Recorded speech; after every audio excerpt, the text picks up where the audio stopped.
website, and the source is Prevent Child Abuse, New York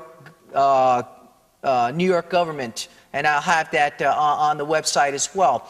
And for 2004, it's estimated that there were 240,000 abused children reported. Now, I'm not saying that there was 240,000 children abused. That might be a lowball estimate. That's true. I don't know how significant, because many are not reported. Right, exactly. Like you said, many are not reported. And again, these are reported cases. Doesn't mean that they were actually abused, because again, you need to understand the signs and symptoms, and that's what this today's show is all about. That, right. All right, so let's define the child abuse themselves, okay, or the types of child abuse. There are 4 major types of child abuse. The first is physical abuse. The second one is sexual abuse. The third is emotional abuse. And the fourth is neglect. Now what we'll do is we'll go down, Bishop and I will go down and define each abuse, and so you get an understanding of what we mean, because a lot of these will overlap once you understand the definition. Let's go over physical abuse. Physical abuse is any non-accidental physical injury to a child.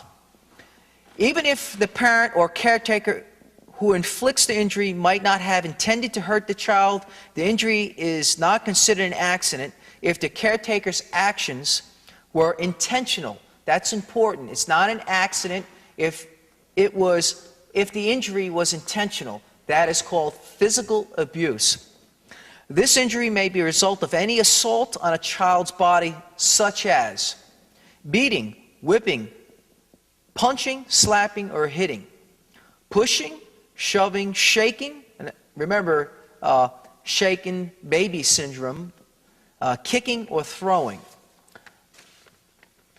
pinching, biting, choking, or hair pulling, burning with cigarettes, scalding with hot water. And I'll just hold that right there.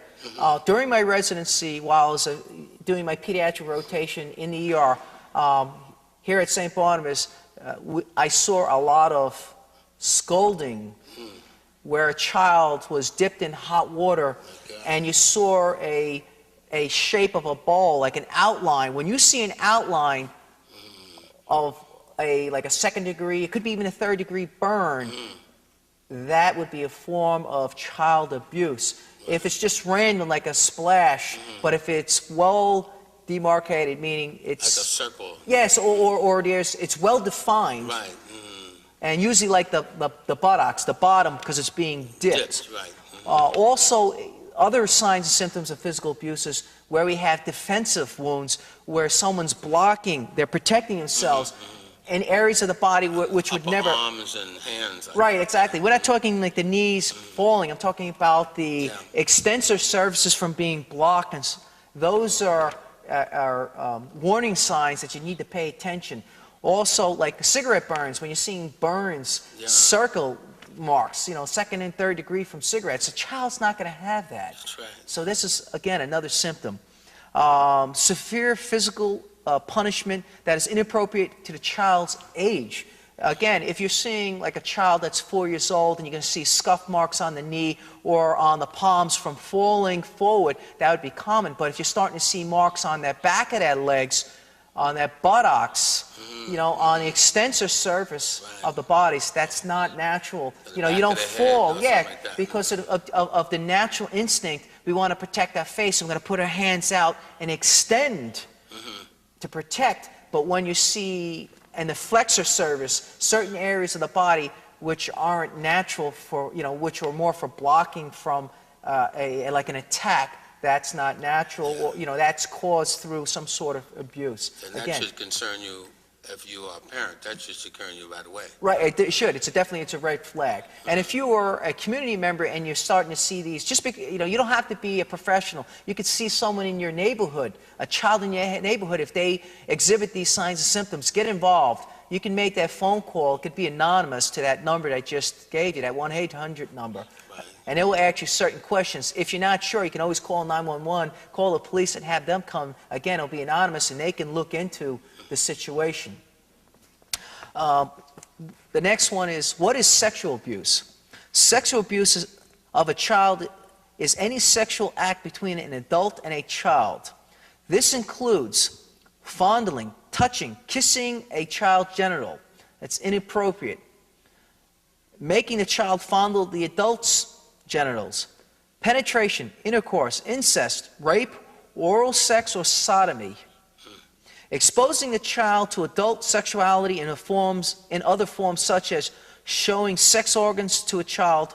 Forced observation of sexual acts such as pornography, adult entertainment. It's inappropriate.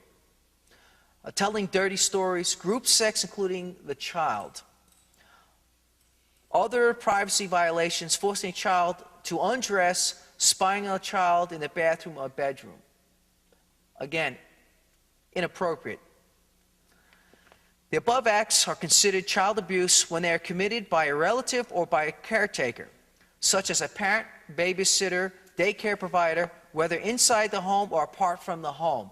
Again, very important. We have statistics about child abuse, sexual abuse, and you need to be aware of the most common statistically would be a uncle or a stepfather. But you know, I noticed also it could be siblings. Yes. And child care workers. Very, yes. Professionals, even clergy. Clergy, teachers, in athletic sports, coaches. Coaches, yes. And neighbors, and then, of course, friends. And sometimes we think it's only strangers. Right. But, and we overlook, you know. The obvious. The obvious. Exactly. So, you know, it's really important for us to be aware of that. Right. Well, that's what we said from the last show, that you need to educate your child in this, you know, this particular topic. It's not a stranger. We spoke about strangers, right. But strangers don't necessarily mean strangers. They could be performing strange acts such as child abuse. They could be someone as close as like a stepfather or a stepson or a stepmother. It is not as common, but it's more common with uncles, stepfathers, and stepbrothers. Correct. You can have literally strangers, but you need to be aware of the signs and symptoms. Let's cover the next topic. The next topic will be the emotional abuse. Yeah. If you'd like to cover that. That all the abuses are physical. Right. And that's the first thing we think of. And in many cases, it's more emotional. And when we talk of emotional, there are three types. There's the verbal abuse, there's mental abuse, and of course there's psychological maltreatment abuse. Now, you can say, well, what are some of those abuses that you're talking about? Well, you wouldn't think that ignoring a child is an abuse, but it does. It is. And a child wants attention and you ignore it and you withhold the attention, that child feels rejected. Right. And then you have the lack of physical affection, such as telling them how lovely they are or touching them in a lovely way, not a sexual way, Right, but right. just A in caring. an appreciative way, you Right. know? Love and caring. A caring way. Right. Pinching a little cheek or patting them on the head, you know, and those kind of things. Lack of praise. Sometimes we're always dogging our children. You know good, you know good. We spend Right. more time knocking them down. Right. We spend more time telling them how bad they are. And that's abuse because they're lacking praise and there's a positive reinforcement. They need to be told that they're loved. Okay? And also yelling and screaming. Most of our communication with children is yelling and screaming. Very rarely, if you go into a department store, they're screaming. You go in a house, they're screaming. Very few times do we sit down and have a nice civil conversation, a loving conversation. And the lack of that, it brings out a form of abuse. Threatening and frightening. You know, we figure, I'm going to make him hear me, you know, I'll threaten him and he's going to get his attention. But threaten him, put your child on the defensive. Right. Okay? Lack of trust. Right. Then the negative comparison, you know, your brother is better than you. Your brother is better than you. And after a while, this is building up, you know, a character default in that person, the child. Because, you know, I'm no good. Right. I'm no good. Poor self-esteem. Never no good. Right. And that's an abuse. Right. And many parents do it. They don't think of it as abuse because I didn't hit him. I didn't touch him, you know. Right. But they abuse him using derogatory terms to describe the child, you know, calling curse words, right. Okay? Shaming and humiliating, habitual scapegoating and blaming. And these are abuses, folk. And